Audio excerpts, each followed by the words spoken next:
So Rafael Nadal and Andrey Rublev, they're facing off in the quarterfinals of the Monte Carlo Masters. This match, I would say, is one of the best matches of the day because it pits the king of clay Nadal versus the the next gen Andrey Rublev. So I'm here to just predict they go who's gonna win this match and how many sets it's gonna be, and I will analyze this for you. So let's start with Rafa. Let's start with his results.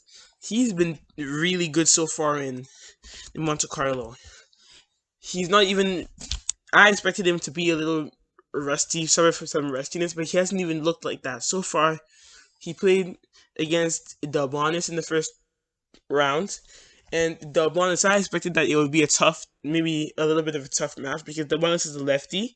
He is a lefty, and I thought maybe he'll be able to challenge Rafa on the clay, especially because Delbonis isn't an easy player to go up against, especially when you're coming back from a long layoff. He's a tough player, especially on these clay courts. So I expected there would be a battle, but Rafa managed to do it easily, straight to 6-1, 6-2.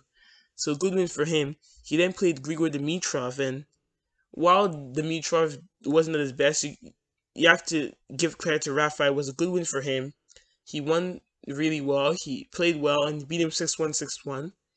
And it was a good win for Rafa because against Rublev, he has to be at his best. Even though it's his beloved clay, he still has to be at his best to beat Rublev. Because Rublev right now is playing well too. So Rublev has also played two matches. He was in the top 8 seedings. He was seeded number 6. So as a result, he's got a bye. He then played Salvatore Caruso, and he beat him 6-3, 6-2. He then played Bautista Agut, and Bautista Agut is a tough player because the way he plays, he makes you play extra balls to win. But Rublev was able to hold him off. He was able to beat him in 3 tight sets. It was a battle for Rublev, but he managed to get it done in 3 sets, 7-6, 5-7, 6-3. And now he plays Nadal in the quarterfinals. So we're gonna see if Rublev can maybe that can he get a set? Can he manage to get a set off Rafa? So far their head-to-head record is 2-0 in favor of Rafa. They've met twice. So they met back when Rublev was, I guess you could call, a rookie, if you know what I mean. That was in 2017, back when Rublev was a beginner. He was only 19 then. He was way younger. But he managed to beat him 6-1, 6-2, 6-2. That was on the hard court at the US Open in 2017. Nadal won that win 6-1, 6-2, 6-2. An easy victory for Rafa there. They then played in 2020 at the ATP Finals in 2020, recently last year, on an indoor hard court, and Nadal won that one 6-3, 6-4. So this is going to be interesting because Rublev hasn't taken a set off Rafa so far. So we're going to see, can Rublev turn things around? Can Rublev maybe turn things around and beat him here, which will be tough, but can he do it? Because he hasn't even taken a set off Rafa before at all in the 2 meetings. So we're going to see what he can do here. So my prediction here, I think it's going to be, I think that Rublev, I wouldn't be surprised if he wins, but I'm going to pick Rafa in straight test because Rublev hasn't even taken a set off Rafa before. And not only that, but he hasn't taken a set off him on one of his worst surfaces. So on clay, where Rafa is like really good, where he plays his best, I don't think Rublev will be able to even get a set. And considering the way that Nadal defeated Dimitrov last time, I don't think that Rublev will be able to get a set. Another factor I have here is that Rublev also played a draining match against RBA. He played a match that was really draining against RBA. It was a really long match. It was almost 3 hours, so that would drain him of the energy needed to be able to compete with Rafa on these clay courts, and that does not bode well for Rublev's chances. So I'm going to pick Rafa in straight sets because he's beaten him in straight sets before. I think he's going to do it again. I don't think Rafa loses to Rublev. So Rafa in straight sets is my prediction.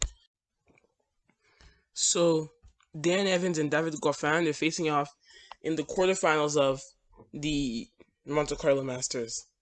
Now Evans has done pretty well this tournament because clay isn't really Evans' favorite surface. We know that right now that he thrives better on the hard courts. He's not as good on the clay courts. His game doesn't really suit the clay courts as much, but he has done really well in this clay court tournament. So let's go through his matches. He first beat Dusan Lajovic. He played Lajovic, and he managed to beat him in 3 sets. He needed 3 sets, but he beat him 6-3, 6-7, 6-2. He then played Hubert Hurkacz, and then he then beat him 6-4, 6-1. He was really good in that match because in that match he had a 97 first serve percentage, and he won 84% of points on his first serve, so he did really well in that match. He then played the world number one in this tournament, Novak Djokovic, and he managed to beat him 6-4, 7-5. And that was a great win for Evans because Evans didn't even win matches on clay before.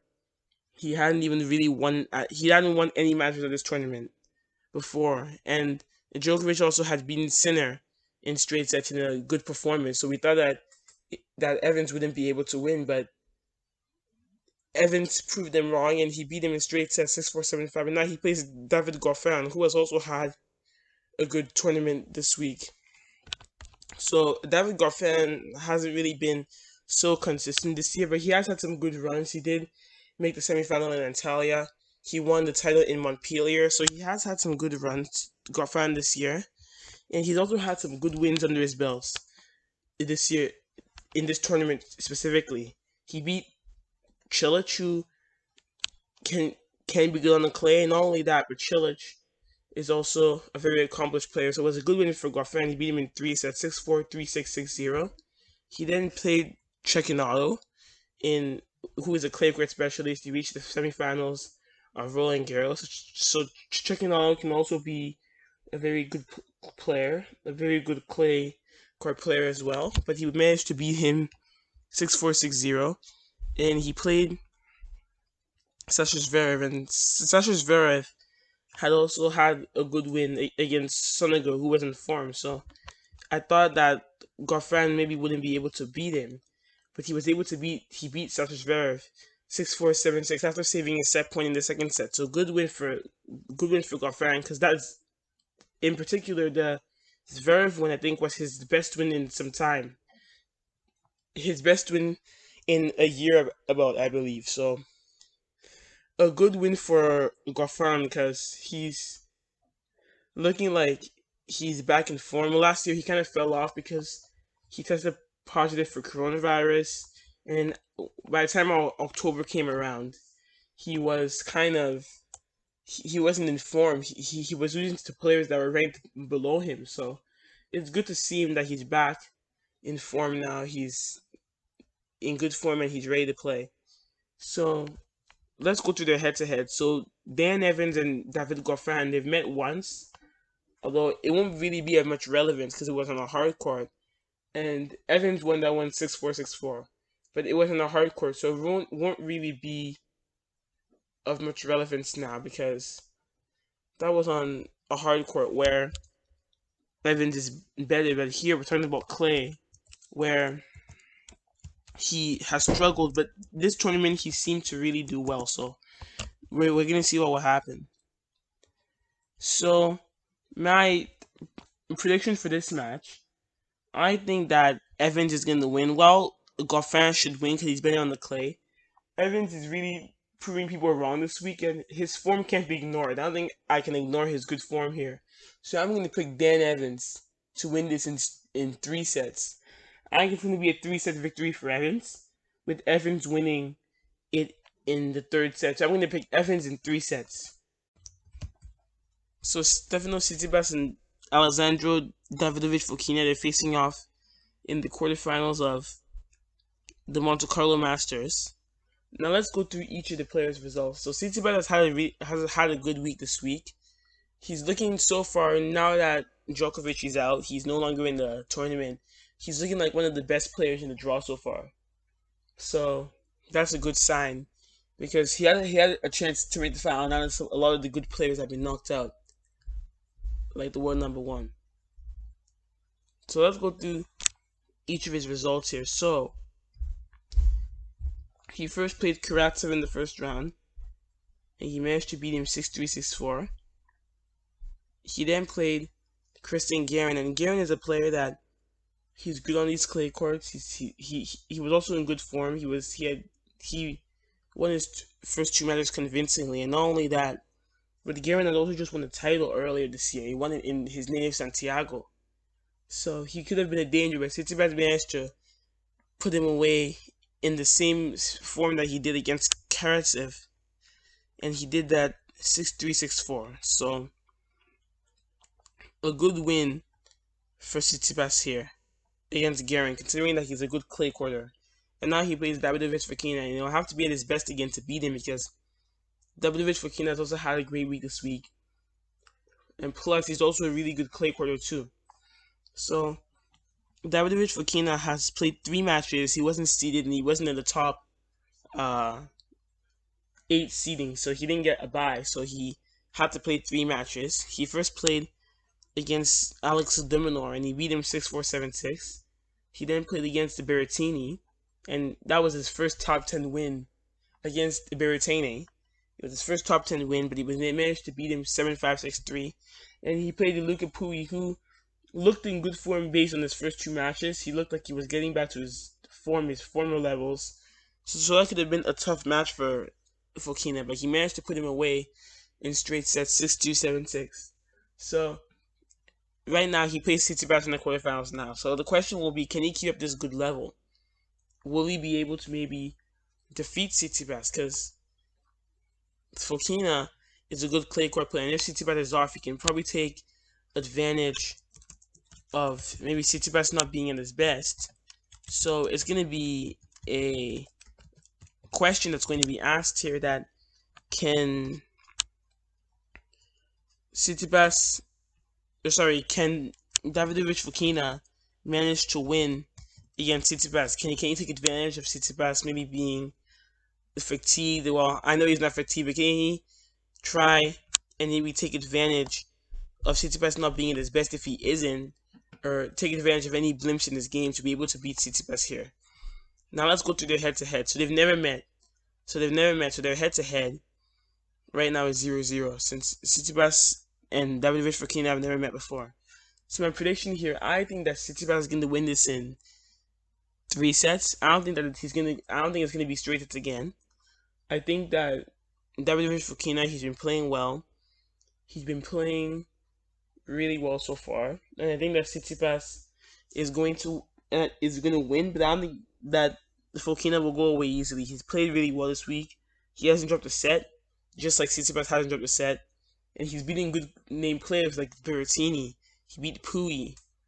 He beat de Minaur, all great players. So I think that it's going to be a third set. It's going to go the distance, but I'm going to pick Tsitsipas to win it just based on he's ranked higher, I guess, the higher ranking, and also the fact that he hasn't played as much, so he may be a little less fatigued. And also another fact is that just that he's the high ranked player, and that he's better in overall. So I'm going to pick Tsitsipas in 3 sets here. So Casper Ruud and Fabio Fognini, they're facing off in the quarterfinals of the Monte Carlo Masters. Now, Casper Ruud has had some impressive results, especially on the clay. He's a great young player on the clay court, and I'm sure he's going to do better as time goes on. But he's also had some really good results so far this week. He in his first match, he beat Holger Rune. He beat him 6-2, 6-1. He then played Diego Schwartzman, and he managed to beat him 6-3, 6-3. And that was a particularly good win because Ruud hadn't even beaten Schwartzman in 4 attempts. Their head-to-head was 4-0 in favor of Schwartzman, so that was a great win for Casper Ruud, that he was able to turn things around. He then played Pablo Carreño Busta, who was the Andalusia Open champ, who was, on fire coming in. He was really playing well, and he was, one of the guys to beat because he just won the title. So he was warmed up on the clay, and he also had some good victories. He beat Hashanov, so I thought that Carreño Busta was going to win, but Ruud was able to do it after saving a match point, showing some mental grit and determination, saving a match point in the third set. He beat him 7-6, 5-7, 7-5. And now he plays Fognini in the quarters. So we're going to see whether he'll be able to beat Fognini here. Because Fognini is also on a mission here. He's defending his title. And he's looked so good so far. So we're able to see maybe can Casper Ruud defeat Fognini? Can he pull off the upset? Now let's go through Fognini's results. Now Fognini has had also a good week. He hasn't dropped a set in each of his 3 matches. So impressive.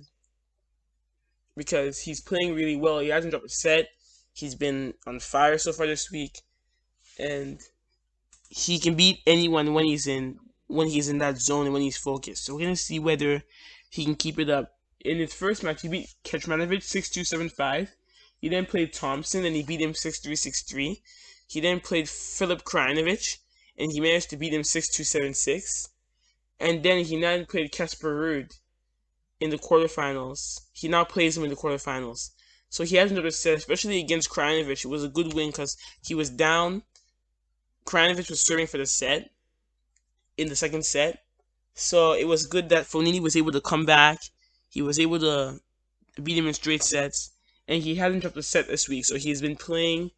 Fognini has been playing extremely well. He hasn't dropped a set. And we're going to see, can he keep his title retention dreams alive? Will Fognini be able to defend his title here? And he'll be confident considering the fact that he hasn't really... Fognini will be confident considering the fact that he's played really well so far. And not only that, but some of the good players are out. Like Djokovic is out. And Zverev is out. A couple of the big names. So he'll be confident to have that he'll have a shot at defending his title. Now let's go through their head-to-head. Now their head-to-head is actually in favor of Ruud. So they've met twice, and Casper Ruud has won those both in straight sets. They met in ATP Cup in 2020. Casper Ruud won that one 6-2, 6-2. And in Hamburg, in the same year, 2020, on the clay courts, Casper Ruud won that one 6-3, 6-3. So Ruud has the advantage, and Fognini hasn't even won a set against Casper Ruud. So it's going to be interesting to see whether he'll be able to turn this around. So right now, I'm going to pick Fognini to win this. I think that while Casper Ruud has played well so far, I think that Fognini is going to win it because he's playing really well. He's not dropped a set yet in this thing, and he's looking like he's finally focused. He's in the zone. So I think that Fognini is going to get the win here. I'm going to pick Fognini. I don't think it's going to be one side. I think it's going to be a 3-set match with Fognini winning it in 3 sets. So I think that Fognini's experience, I think his dreams of maybe keeping his title is going to make him want to win. So I'm going to pick Fognini to win this match in a 3-setter. So Fognini in 3 is my pick.